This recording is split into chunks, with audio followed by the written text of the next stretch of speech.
Welcome to our webinar on of Proempower and the open market consultation we're having here today.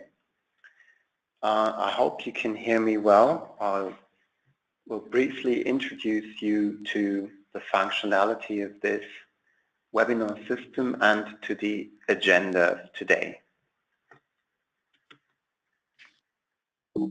So after this introduction, we'll introduce you to our project, the Proempower Pre-Commercial Procurement Project and its main challenges and scope, and the procurement of innovation and tender process as it will, because it's maybe a little bit different from other projects you have been involved before, other procurements and other research projects. So it's actually a mixture of procurement and research. And then we'll present to you the concrete next steps we are having in Proempower so you can understand the timeline of this project. We will have questions at the very end, but you can of course ask questions in writing anytime through the functionality of this webinar. So there is a questions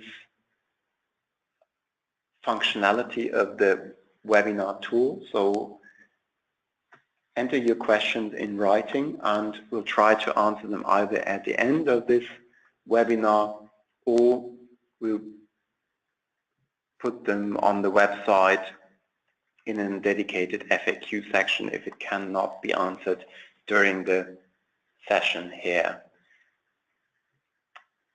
So you are muted at the moment. You can raise your hand when you would like to ask a question. And I, as a moderator, see that. My name is Reinhard Hammerschmidt, and I'll introduce you to this agenda at the moment. And so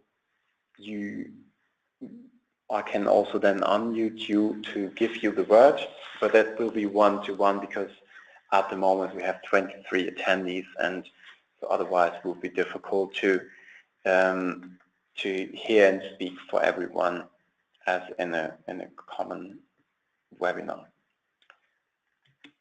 So I would give the word to my colleague Ozan Beyhan from the Turkish Ministry of Health, who will introduce you to the main challenges of Proempower. Ozan, please, the word is yours.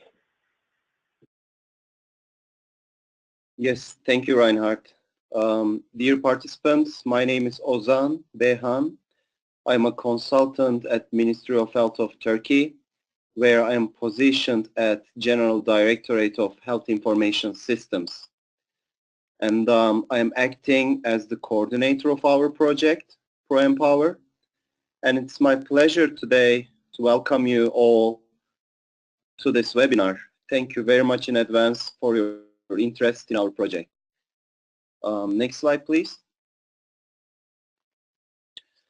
We do have 4 procurers in Proempower, and all of our healthcare systems are facing a growing prevalence of diabetes, and it's even expected to prevail more in the upcoming years. According to the statistics of International Diabetes Federation, diabetes is expected to grow from 8.8% in 2015 up to 10.4% in 2040 if no effective measures are deployed as soon as possible. Also, the disease is seen more and more in younger and older years. Until recent years, most of the people who were diagnosed with diabetes were in their 50s or 60s, but today Some of the first diagnosis of diabetes may happen earlier in life, like 30s, or much later in life, like 70s or 80s. And at the bottom of the screen, you see an illustration to show how fast the disease is growing. Today, every one person from an 11-person crowd has diabetes, but in 2040, every one person out of 10 is expected to have diabetes. Yep, next slide, please. Diabetes has a huge cost, not only on the healthcare systems of the procurers, but also globally. The services, the healthcare services are being used aggressively, productivity is being lost, and disabilities take place because of complications and comorbidities, which eventually add even more financial load on the system. Diabetes is responsible for 12% of healthcare expenditures.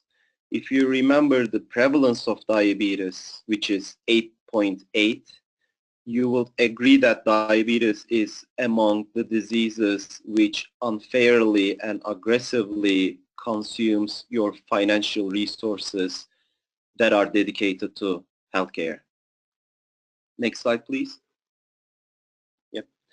And these are all the reasons we wanted to propose a project for diabetes management to the European Commission in Horizon 2020 program. Proempower project proposal was submitted to the European Commission last year under the PM12 call, which is personalized medicine, e-health innovation in empowering the patient. The project was accepted by the Commission, and after the grant preparation stages, Proempower started last year on October 1st. And the project is planned to run for 42 months, which means that Proempower is planned to finalize in March 2020. Next slide, please.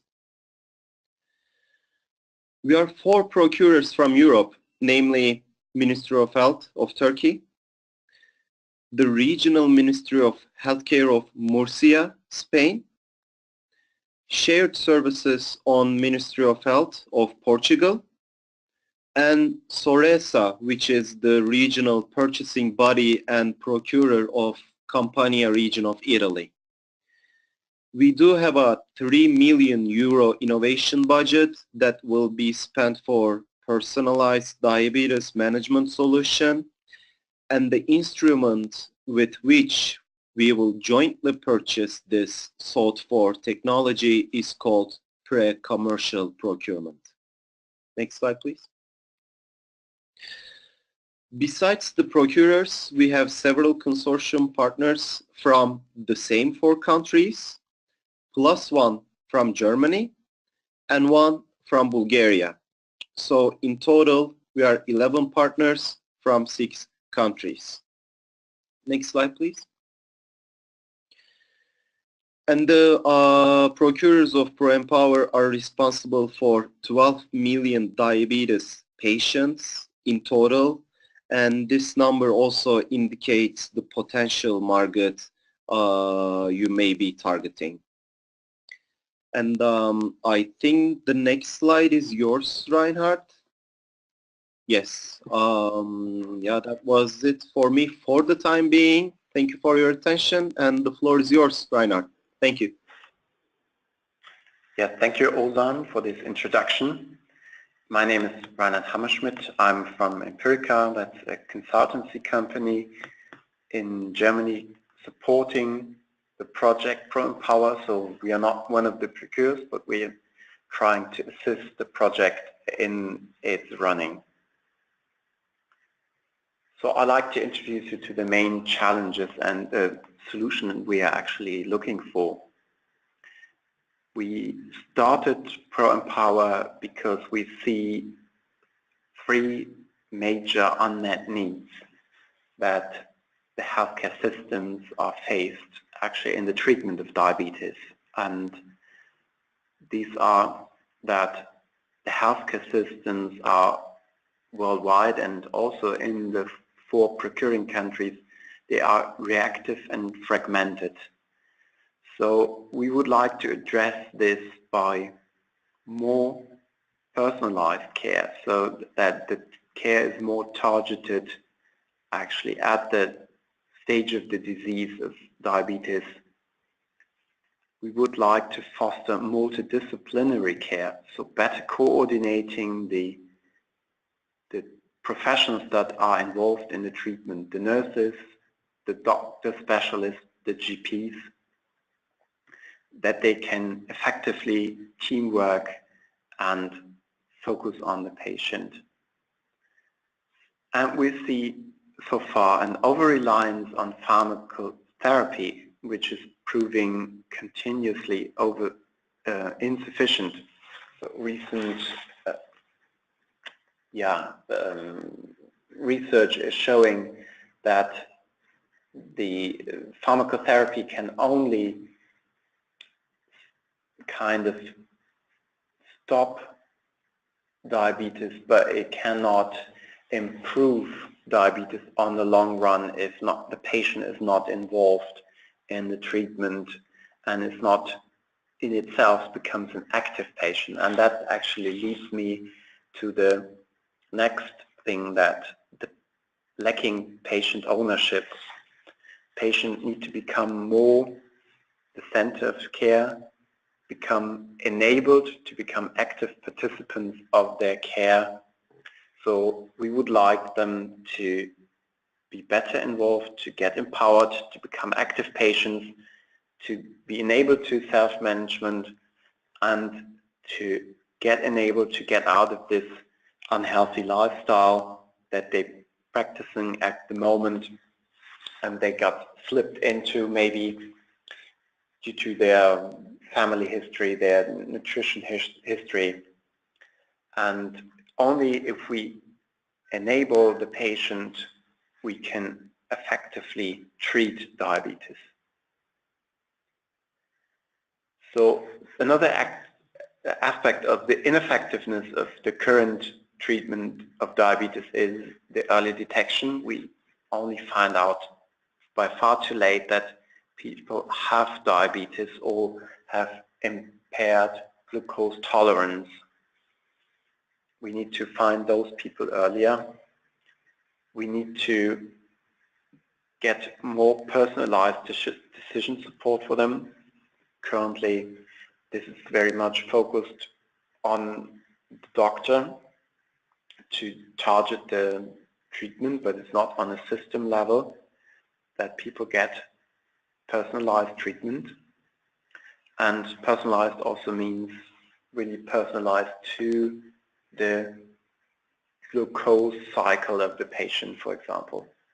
And we effectively need to support the training of the patient. So, and what's also important, that we improve our thinking about treatment. So, is the treatment we are offering to the patient effective? So we would like to implement an approach of a learning healthcare system that is self-learning, self-improving, and we want this to be supported by technology, a technological system. But these are our unmet needs. So in a nutshell, the challenge is to provide continuous diabetes self-management ICT solution that will make person-centered care a reality, considering all aspects of diabetes care. And the procurers in the 4 countries would like to procure an integrated ICT solution that is offering them this treatment and this solution. It should be offered as a managed service to them, so it's not that we need building blocks.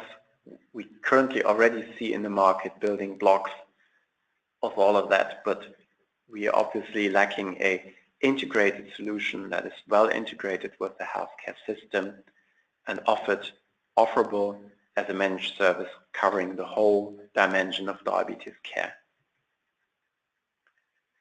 Accordingly, we see the need for this solution, which we call personalized diabetes management, to cover a couple of important aspects. So we think the solution will need interoperability and device integration. So interoperability with the current ICT systems that the procurers already have in the market, the electronic health records and the GP systems, and probably will need also device integration with the glucometers and other devices we may need for the treatment of the patient. We'll need to have a building block for self-help and peer support, so actively enabling the patient to help themselves, but also giving them professional training capabilities. Enabling them healthier lifestyle is another building block, so fostering them in that, in their own goal to become a healthier patient.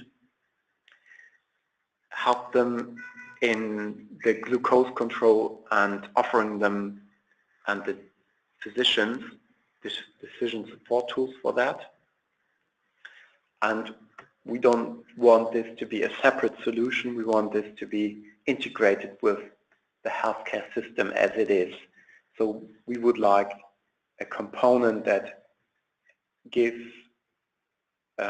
enables the patient and professional coordination, and allows for common care planning, allows for transparency both to the professional as well as to the patient. And we would like this to report on the quality as well. In this slide, I show you another more, the key aspects of the system we are envisaging. So in the center, we of course have the diabetic patient, but the patient is surrounded by the multidisciplinary team, by the specialist, by the GP, and the nurses or the certified diabetes educators, for example. That is the core group of actors we are looking at. And then to the left side, we have the existing infrastructure that we need to integrate the solution with, so it doesn't become a standalone solution. It's well integrated it shares its data in both directions.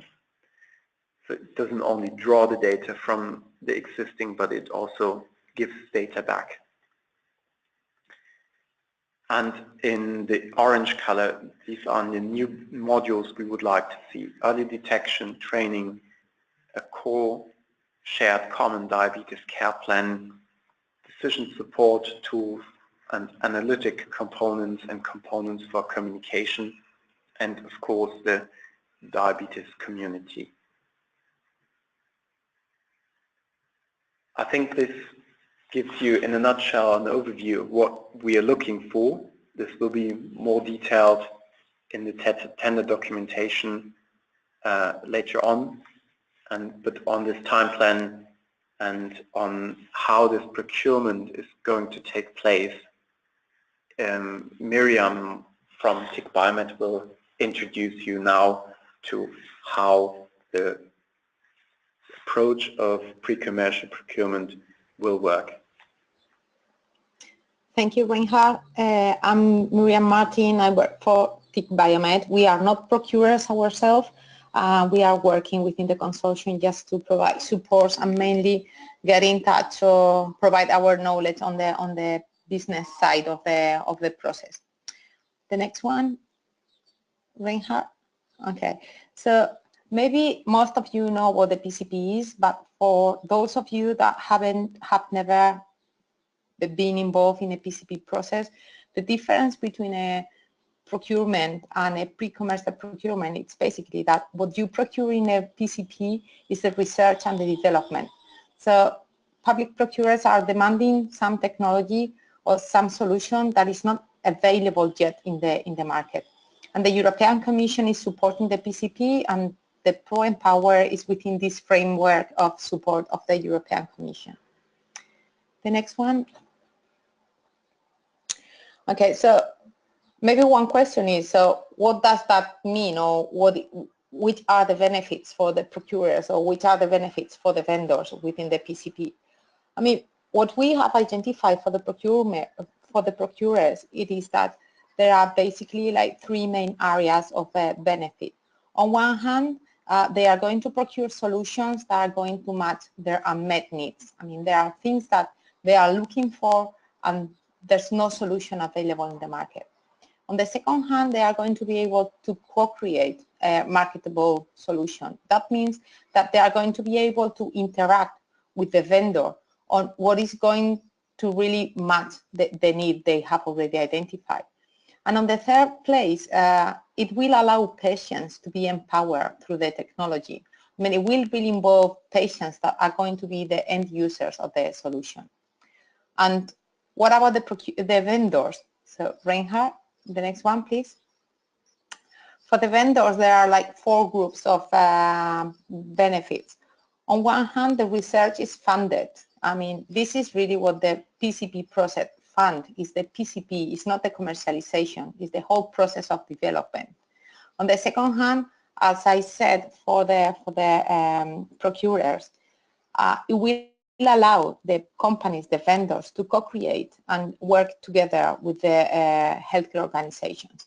And this is linked to the third point, that is really testing your solution under real world conditions. You are going to be working with 4 procurers from 4 different countries with patients that are going to provide a really good feedback to your solution. And on the last place, the suppliers will retain the IPR ownership. So in a nutshell, it gives benefits for both vendors and procurers. And then focusing on the PCP that Proempower is launching, the next slide. The PCP process, it's got like 5 different phases. We are now in the first phase, but it's not called phase here, but on the left-hand side, which is the open market consultation. I would like to highlight that the open market consultation is not only the Proempower team providing information on what we want to do, but also to get feedback from the vendors to tell us whether what we are telling you is feasible, is not, how to improve what we want to tender. I mean, we really want to get the feedback from the market. We want to get input from the market because you know exactly what is available in the market, how the healthcare organization works. So it's not only us telling you, but it wants to be, it also wants to gather your point of view on the whole approach that we are telling you. This is the first phase. It will end by the end of this month. We have already organized 4 workshops in Murcia, Lisbon, Ankara, and Naples. This is the 5th workshop, and it's going to be available on the website. The second part of the second phase is the tender process. Is the starting of the tender process, is the publication of the tender. We expect it to be in September. Ozan is going to explain later which are the next step. But I warn you, please take all the dates, like approach dates, because that depends, the whole process depends on validation from the European Commission, internal validation. So our aim is just to launch the call in September, but just have it as an orientative date. Once the tender is published, we will do a selection of the companies that have submitted a proposal, and then with the companies selected, we will move into the phase 1, that is mainly focused on solution design, then move in the phase 2. Not all companies in phase 1 will move into the phase 2. This will focus on prototype development, and then the third phase is the longest one, and it will focus on the development and the pilot of the solution. And it will be a minimum of 2 companies in the third phase. So the next slide. So focusing in each of the phases, it is important just to know that the phase 1 is mainly the concept design. It's really to develop a feasibility study on the technologies, on the solution that you are going to implement. The expected output is a report that not only should contain this feasibility study, but also should contain like a planning for the phase 2 in case your company is selected.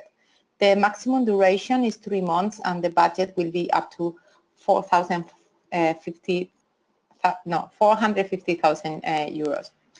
After this, once the phase 1 is finished, all the results will be evaluated, and so we will select a number of companies to move into the phase 2. The next slide. For the second phase, this is mainly focused on the development of the prototype. It's not only the prototype specification, but it's also the prototype demonstrations. And I think one point is important to highlight, that is that we want to focus also on the cost benefits forecast, including a preliminary business plan. So it's not only the prototype, but also how you are going to commercialize that. How does it fit in the market? The duration is going to be 8 months, and the budget is up to 900,000 euros. Again, the same process. There will be an evaluation of the companies working in the phase 2, and the one selected will move into the phase 3. So, and then we move into the phase 3. As you can see, the duration of this phase is 15 months. So this is like the main phase within the whole PCP process. In this phase, what is expected is the complete development and testing of the solution in all the testing sites. This is important. It is not only going to be tested in one site, it is going to be tested in the 4 sites as Ozan presented. It's Murcia, Lisbon, Campania, and Ankara. So, I mean, whenever or when you are drafting the proposals, just have this in mind, that it's going to be 4 testing sites. The budget will be up to 1,650,000 euros, and the minimum tenders awarded will be 2. Okay. The next one. And then there's also some phase 4 for some tenders.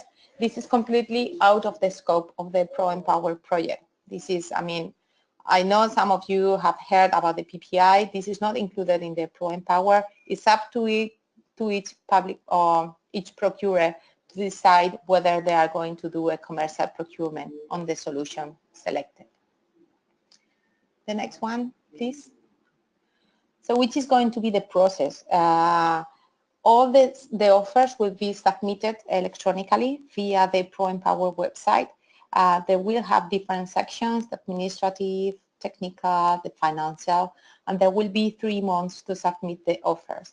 It's important to know that the official language is English, so all proposals should be written in English. The next one. The eligibility, the call will be open to all types of operators. We think that is going to be really difficult for one company to be able to submit a complete proposal. So we are happy to receive offers from a consortium and to get a joint tender offer. And the important thing is you don't need to participate in the open market consultation to be able to submit an offer, because some people is asking us whether they had to take part in all these events to be able to submit an offer. It is not a must, it is just a recommendation. Next one. Which is going to be the evaluation process. If you've been involved in public procurement, this is not going to be new at all. There are like 4 different criteria: the exclusion criteria, the selection criteria, compliance criteria, and the award criteria.